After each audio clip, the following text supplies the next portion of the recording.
여러분 안녕하십니까? 안전지대 119의 안전지킴이 아나운서 이가희입니다. 지난해 8월 광주의 한 원룸 앞 전봇대에서 벌집을 제거하다 고압전선에 감전되는 바람에 한 손을 잃은 소방관이 9개월 만에 다시 현장으로 복귀했다는 소식이 전해져서 주의를 뭉클하게 하고 있습니다. 당시 무려 22,000볼트의 전류가 전신에 관통했고 온몸에 화상을 입은 노석훈 소방관은 20차례가 넘는 수술을 받아야만 했다고 하는데요. 하지만 불의의 사고는 그의 왼손을 앗아갔습니다.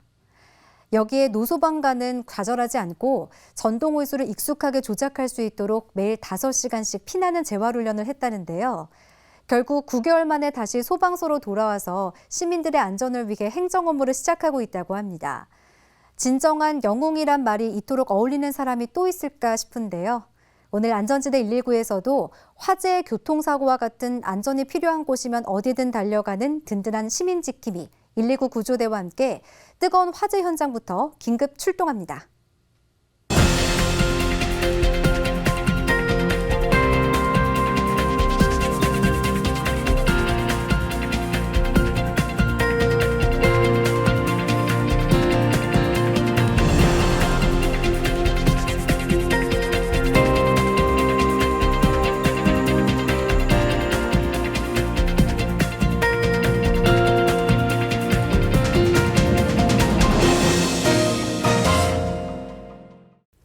안전지대 119처럼 국민의 안전이 최우선인 전문가를 모셨습니다. 서울시립대 도시방재안전연구소 부소장 이영주 교수님입니다. 교수님 어서 오세요. 네, 안녕하세요.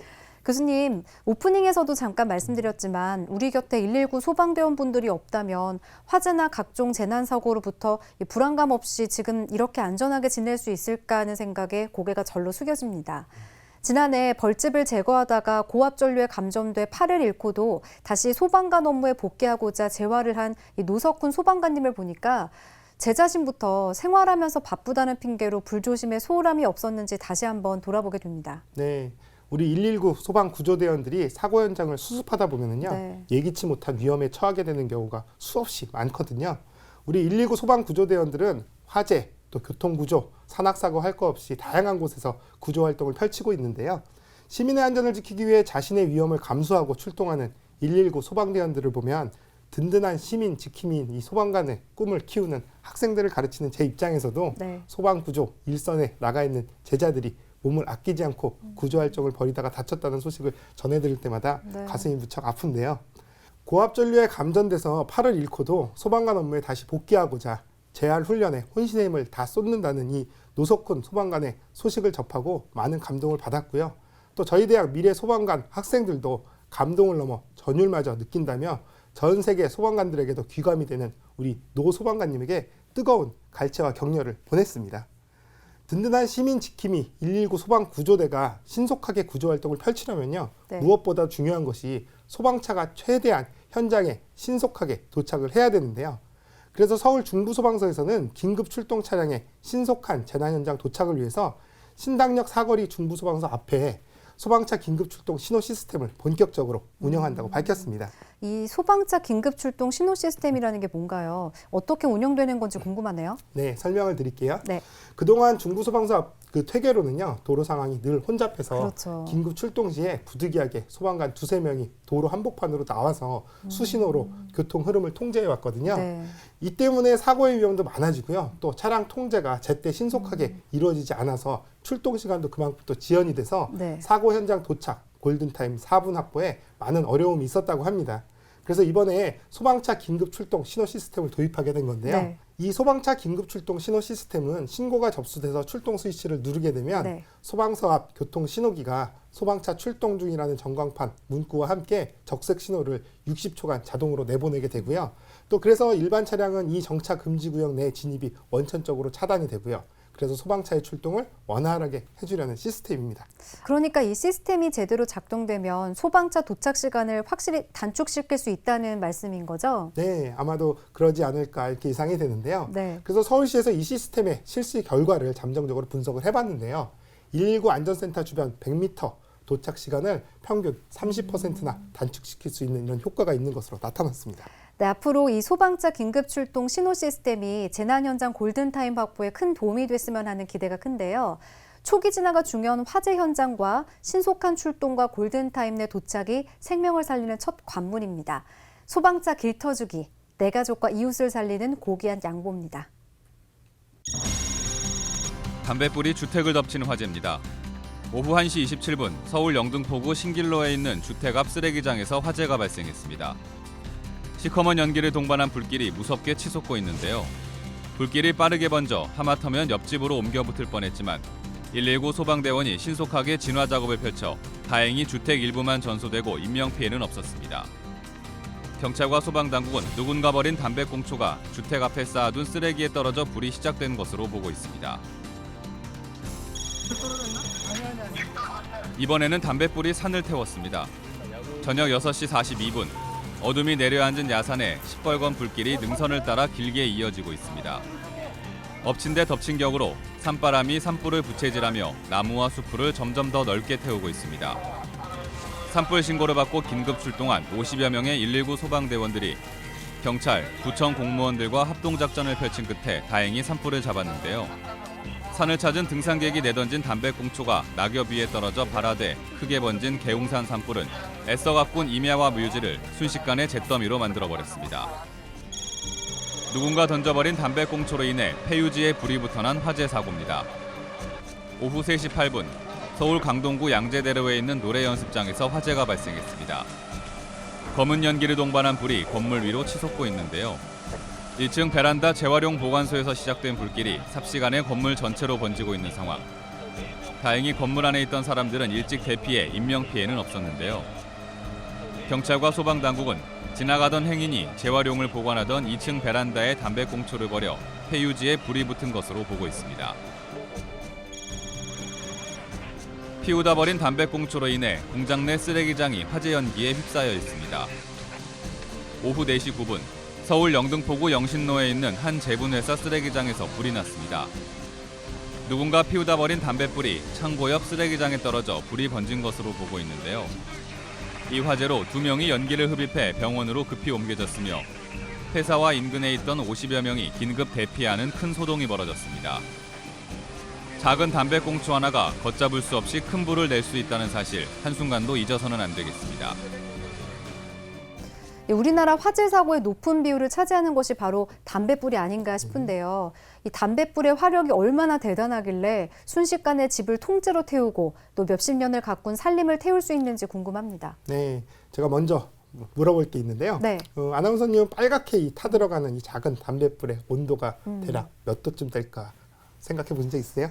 글쎄요. 이 주방 요리 시 튀김 온도가 한 180도 정도라고 하니까 그보다는 뜨겁지는 않을 것 같아요. 뭐 튀김 온도보다 조금 낮은 한 150도 정도 되지 않을까 싶은데요. 네, 대부분 그렇게 생각하시는 분들이 많을 것 같은데요. 네. 이게 잘 가늠이 가진 않죠. 그렇죠. 저는 이런 말을 해드리고 싶습니다. 담뱃불을 우습게 보지 말아라. 네. 담뱃불도 불이다. 담배꽁초를 함부로 버리시면 절대 안 됩니다. 담뱃불 생각보다 정말 뜨거운데요. 네. 담뱃불을 붙여서 온도를 측정해 본 결과 무려 한 500도 정도까지 올라가는 그런 500도요? 상황입니다. 희미하게 타들어가는 조그만 담뱃불 온도가 500도까지 올라간다고요? 500도면은 그 뜨겁기가 상상이 안 갈 정도인데요.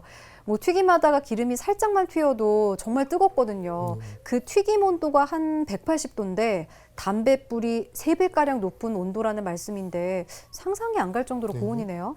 희미하게 타들어가는 작은 담배꽁초, 가볍게 보고 함부로 내던져서는 절대 안 되겠습니다. 네, 그렇습니다. 담배꽁초 절대로 함부로 던지시면 안 됩니다. 바람이 불지 않는 실내에서 담뱃불이 화재로 발전할 가능성을 실험해 봤거든요. 네. 그랬더니 종이가 담긴 쓰레기통은 대략 한 12분 정도, 또 옷가지와 마른 낙엽은 한 23분 정도 지나면 활활 이렇게 타오르게 되는 것을 확인했습니다. 실내가 이 정도인데 만약에 뭐 바람이 부는 실외였다면 화재는 삽시간에 번지게 되겠네요. 정말 무섭습니다. 네. 담뱃불로 인한 화재는 산불에서부터 뭐 건물, 차량, 뭐 다양한 유형으로 이렇게 일어나고 있는데요. 집안에서 담배를 피우다가 잠이 들어서 목숨을 잃는 이러한 경우들도 있었고요. 또 길 가다가 아무 생각 없이 담배꽁초를 던져서 마른 낙엽에 불씨가 붙어서 아파트 화단이 전부 다 불타는 이런 경우들도 있었습니다. 뭐 산 근처는 뭐 더 말할 것도 없겠죠. 그러니까요. 이 담뱃불의 위험성을 알았으니 이제는 내가 좋다고 함부로 담배를 피우다 버리는 행위를 해서는 절대 안 되겠습니다. 네. 무심코 버린 담배꽁초 때문에 소중한 가족을 잃거나 자연을 훼손시키는 일은 앞으로 절대 없어야겠습니다. 나부터 작은 안전습관 몸에 배이도록 생활하시기 바랍니다. 담배꽁초는 반드시 물에 담궈서 잘 끄셔야 합니다. 네. 함부로 던져버린 담배꽁초 하나가 소방차 10대로도 못 끌지 모르는 큰 화재가 됩니다. 만취한 승용차로 인한 교통사고입니다. 아침 7시 20분 서울 송파구 가락동의 한 초등학교 앞에서 승용차가 트럭을 들이받는 추돌 사고가 발생했습니다. 이 사고로 일대는 순식간에 아수라장으로 변했는데요. 승용차가 좌회전을 하다가 직진 중이던 트럭을 들이받으면서 사고가 났습니다. 이 사고로 트럭 운전자의 발목이 골절됐고 승용차에 타고 있던 운전자 등 2명이 다쳐 병원으로 이송됐는데요.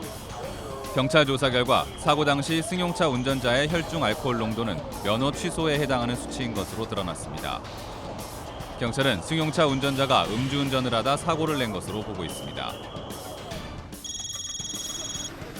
만취한 채 운전하다가 차가 전복된 사고입니다. 밤 12시 53분 서울 서대문구 연희로에서 차량이 전복된 사고가 발생했습니다. 긴급 출동한 119 구조대원들이 완전히 뒤집어진 차 안에서 운전자를 꺼내고 있는데요. 사고는 연희 나들목에서 서대문구청 방향으로 진행 중이던 차량이 운구점 앞 인도에서 건물 입구에 있던 에어컨 실외기를 들이받고 멈추면서 전복됐습니다.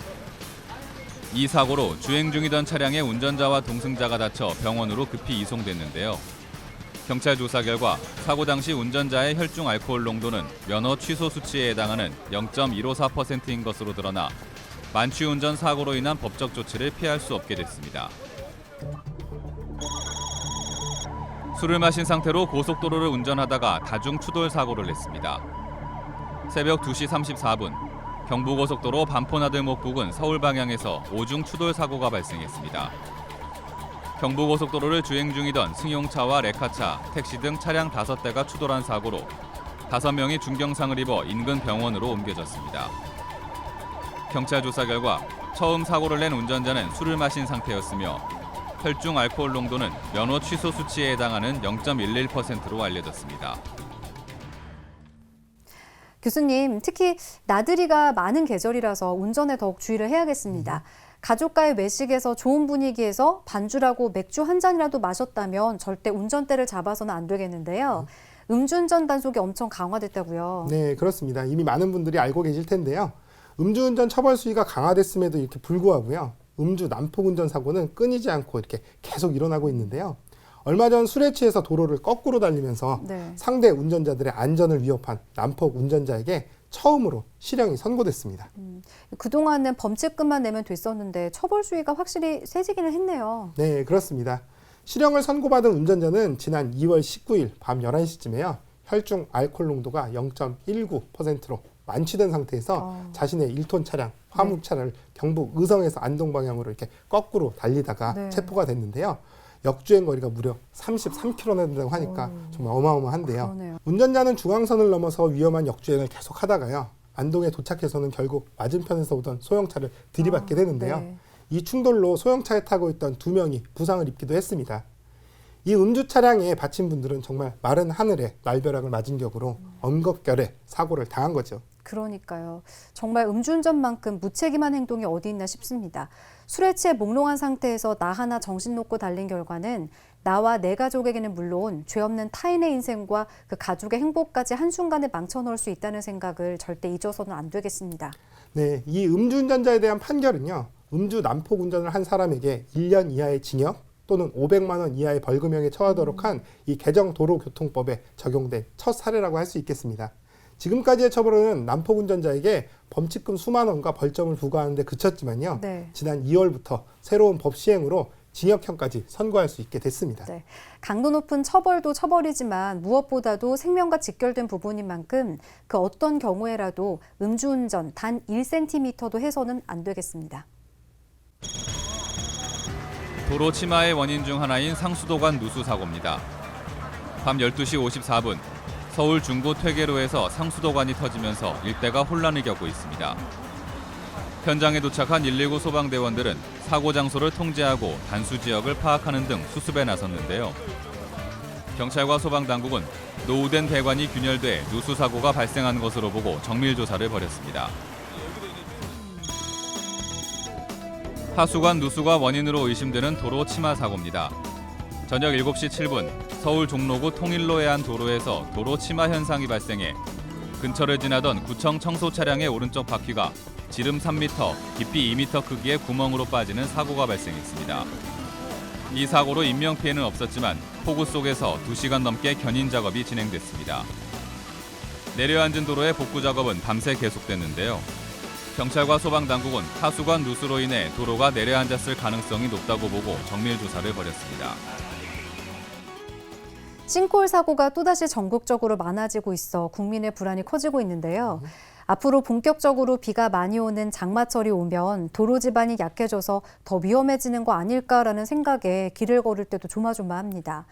지난달 25일 수원에서는 아파트 옆 도로에서 지름 80cm에 깊이는 1.5m 크기로 상수도관에서 물이 새면서 싱크홀이 발생해서 복구 작업을 벌이는가 하면 인천에서는 시장에서 싱크홀이 발생해서 인천시 중동구 연합비상대책위원회는 인천시청에서 기자회견을 열고 이 싱크홀에 대해 확실히 원인을 규명하고 또 사후 수습 대책을 마련해달라고 촉구하기까지 했는데요. 주민들의 안전을 위협하는 싱크홀 사고를 그대로 보고 있을 수만은 없는 실정입니다. 네, 그렇습니다. 싱크홀 사고의 원인이 무엇인지 제대로 알아야 대처도 하고 또 예방도 할 수 있을 것 같은데요. 네. 원인이 노후된 상수도 관 때문인지 또 지하공사 때문에 생기는 것인지 전국의 각 시도에서는 제대로 된 원인을 먼저 규명을 해야겠습니다. 네, 싱크홀 사고는 비단 우리나라뿐만 아니라 이웃나라 중국에서도 많이 발생해서 불안해하는 사람들이 많다는데요. 중국에서는 도로 바닥에 싱크홀이 생길 것을 직감한 교통경찰관이 발빠르게 대처해서 대형 사고를 막았다는 뉴스가 있었다면서요. 네, 저도 뉴스를 보고 알았는데요. 바닥에 수십 센티미터의 금이 간 것을 본 중국의 경찰관이 네. 재빨리 차들을 이렇게 우회를 시켰는데요. 그걸로 마음이 놓이지 않은 이 경찰관은 원뿔 모양의 라바콘을 여러 개를 가져와서 금이 간 곳 그 주변에 이렇게 놓기 시작을 했는데요. 그러기 한 2분 정도 지나자마자 아니나 다를까 갑자기 그 지역이 땅으로 폭삭 땅이 꺼졌다고 합니다. 정말 큰 사고로 이어질 뻔했는데 경찰관의 뛰어난 직감이 많은 시민들의 목숨을 살린 셈이네요. 이 거대 대륙 중국도 싱크홀 사고가 여기저기서 일어나고 있어서 마음을 놓을 수 없다고 하던데요. 네, 지진, 화산 폭발 그리고 싱크홀까지 이제 재난 사고는 어느 한 지역의 사고나 불행에 그치지 않고요. 지구촌 전체의 공통의 숙제가 된 시대입니다. 네. 한마디로 우리가 함께 발붙이고 살아가는 이 지구촌은 재난사고 운명 공동체인 셈인데요. 이웃나라의 재난사고에서 안전지혜를 잘 얻어서요. 우리 주변을 더 꼼꼼히 살펴보는 안전학습 또 그리고 안전습관이 필요한 시점입니다. 더 큰 싱크홀 사고를 당하지 않으려면 비가 잦은 장마철이 오기 전에 하루빨리 싱크홀의 원인 규명이 제대로 이뤄져야겠습니다. 네. 내가 걷는 발 밑도 항상 살피면서 조심조심하는 안전습관 몸에 익혀야겠습니다.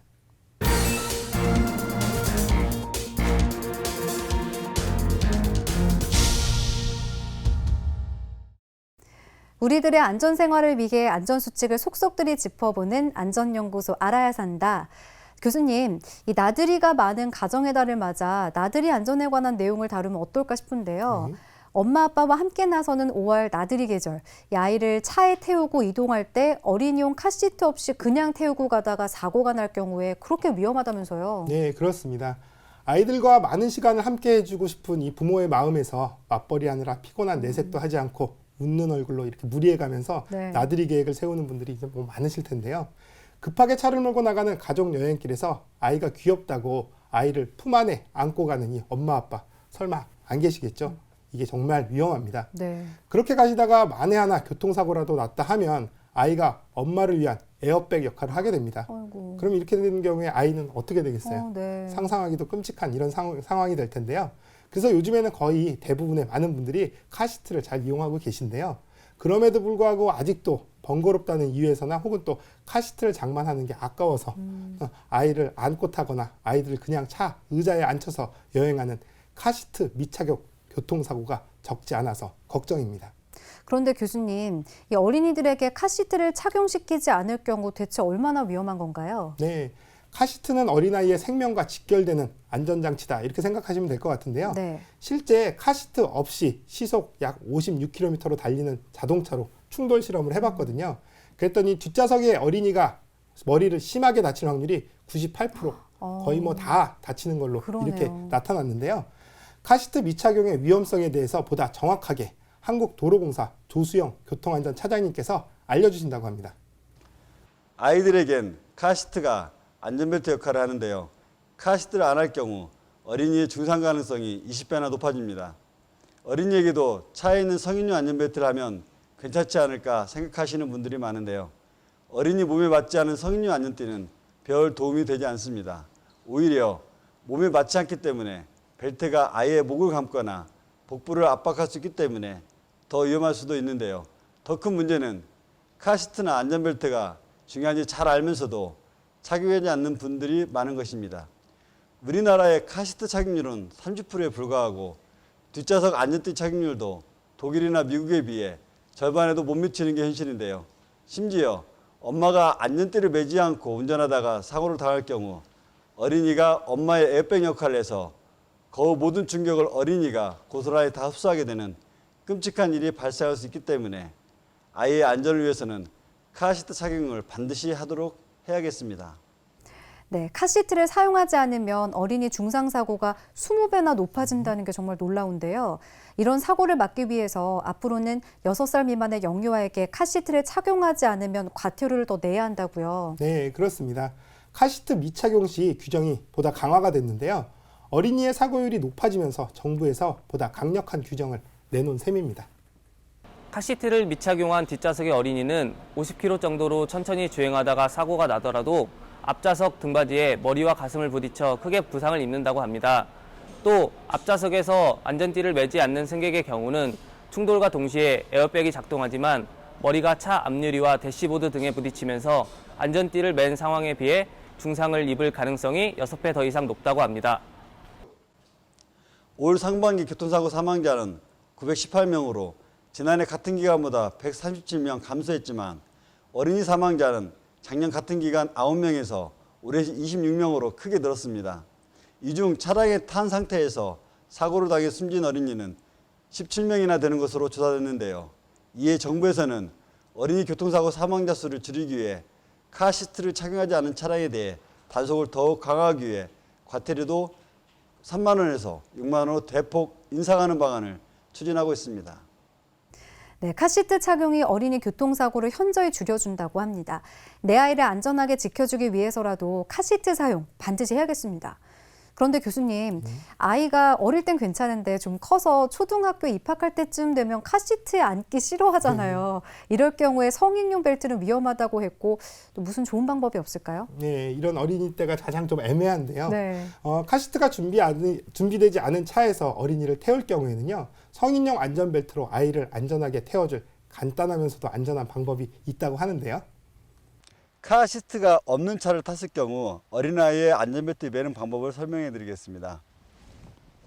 일반적인 벨트입니다. 이렇게 벨트를 착용하고 난 다음에 차를 탔을 경우 사고 나면 어린아이가 드는 키가 낮기 때문에 이 벨트가 목에 뱁니다. 칼날처럼 목이 다칠 수도 있고 화상을 입을 수가 있습니다. 이런 걸 예방하기 위해서 이 벨트를 뒤로 뺍니다. 그러면 이전신만 남는데요. 이런 경우에는 아이의 복부가 약하기 때문에 다칠 수가 있습니다. 이런 경우에는 수건이나 두툼한 옷으로 돌돌 말아주셔가지고 이 벨트를 안전하게 착용해주면 큰 사고를 예방할 수 있습니다. 정말 유용한 팁이네요. 카시트가 없는 차에 갑자기 어린이를 태울 경우에는 아이의 목을 보호하기 위해서 먼저 어깨 앞을 비스듬히 가로지르는 긴 벨트를 목 뒤로 넘기고요. 배 부분은 이 두꺼운 수건으로 돌돌 말아주면은 복부에 충격도 덜 주고 안전하다고 하네요. 간단하면서도 안전한 아이디어네요. 네, 정말 간단한데요. 앞으로 카시트가 없는 차량에서 아이를 태울 경우에 네. 무턱대고 성인용 벨트를 그냥 어른들이 이렇게 차듯이 채워주지 마시고요. 아이의 목과 배를 보호하는 이 방법을 이용해서 사고에 예방하시기를 바랍니다. 네, 오늘 안전연구소 알아야 산다에서는 가정의 달을 맞아 어린이 카시트 안전에 대해 알아봤는데요. 이영주 교수님의 요점 정리로 다시 한번 체크해 봅니다.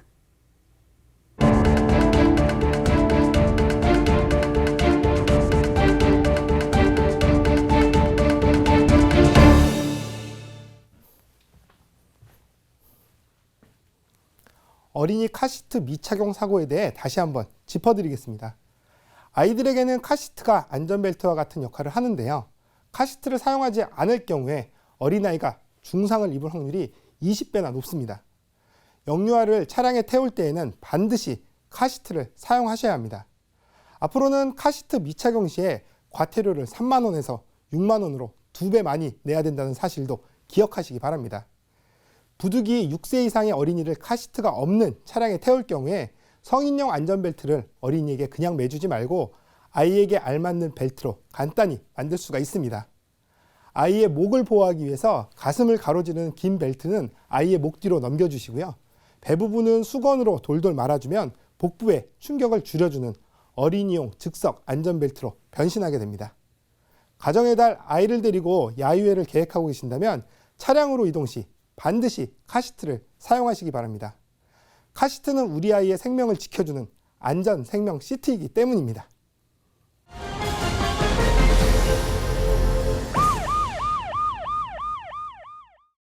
수도권 대기오염을 개선하기 위해 이르면 내년 1월부터 노후된 경유트럭과 버스의 운행이 서울에서 제한된다고 합니다. 네, 배기가스 저감 장치를 부착하지 않은 승용차를 제외한 노후 경유차 40만 대가 이 대상이 되는데요. 요즘 서울에서 미세먼지 없이 깨끗했던 하늘을 보기가 쉽지 않은 정도죠. 네. 중국에서 온 미세먼지뿐만 아니라 우리나라 자체의 대기오염도 상당히 심각한 상태입니다. 실제로 서울시가 미세먼지의 출처를 분석해 보니까요. 중국에서 날라온 게 한 59% 정도, 그리고 수도권과 다른 지역에서 온 것이 한 21%, 또 서울 자체에서 20%나 되는 미세먼지가 유발된 것으로 이렇게 나타났는데요. 정부가 이 같은 미세먼지를 근본적으로 개선하기 위해 대책을 마련하고 있다고 보시면 되겠습니다. 네, 우선 대기오염의 주범인 경유차를 대대적으로 손보기로 했고요. 수도권에 등록된 2.5톤 이상 노후 경유차의 서울 진입과 운행이 금지될 것으로 보이는데요. 2005년 이전에 생산돼 수도권 3개 지자체에 등록된 배기가스 저감 장치를 부착하지 않은 차량입니다. 대략 40만 대 이르는 것으로 추정된다죠. 네, 또 배기가스 저감 장치 부착을 의무화하고요. 또 저감 장치를 부착해도 오염물질 배출이 계속되면 강제 폐차 명령을 내리도록 하는 관련법 개정도 추진된다고 하는데요. 정부 관계자는 세계 주요 도시처럼 노후 경유차의 진입과 운행을 막고 이를 어기면 과태료를 매길 방침이라고도 합니다. 네, 대기오염과 미세먼지로부터 우리를 지키는 이 같은 방침이 하루빨리 정착됐으면 합니다. 안전은 우리들의 공동 운명이기 때문입니다.